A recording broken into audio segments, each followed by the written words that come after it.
Voilà déjà 23 ans que Lolo Ferrari a rendu son dernier souffle, à l'âge de 37 ans. L'ancienne actrice de films pour adultes a été retrouvée morte chez elle, à Grasse, Alpes-Maritimes, le 5 mars 2000 au matin. L'autopsie de son corps a indiqué qu'elle aurait succombé à une overdose médicamenteuse, de nombreux antidépresseurs.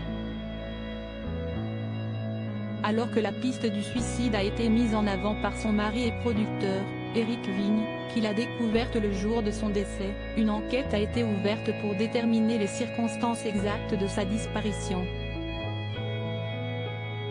L'homme qui avait partagé la vie de Lolo Ferrari, né à Valois, depuis plus de 18 ans et avait contribué à sa carrière, a alors été arrêté et mis en examen pour meurtre.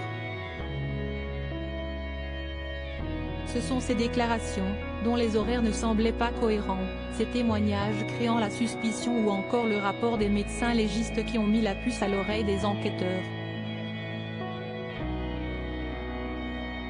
D'autant plus que la mère de la comédienne était persuadée que son gendre aurait pu être le coupable dans la mort de sa fille. Finalement, Éric Vigne a bénéficié d'un non-lieu en 2007 et a pu recevoir des dommages et intérêts pour compenser son arrestation. Pourtant, depuis, le mystère reste entier concernant la disparition de l'ancienne bimbo refaite à coups de bistouri.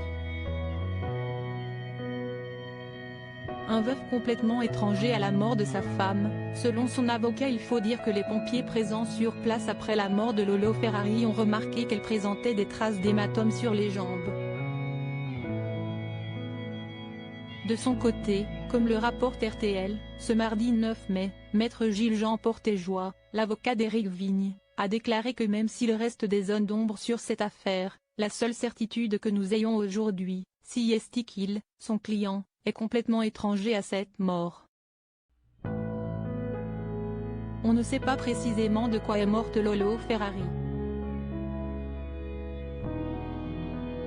D'une absorption médicamenteuse toxique, à coup sûr.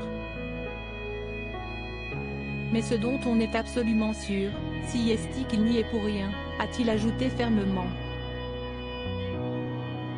Article écrit avec la collaboration de 6 médias Crédit Photo, agence.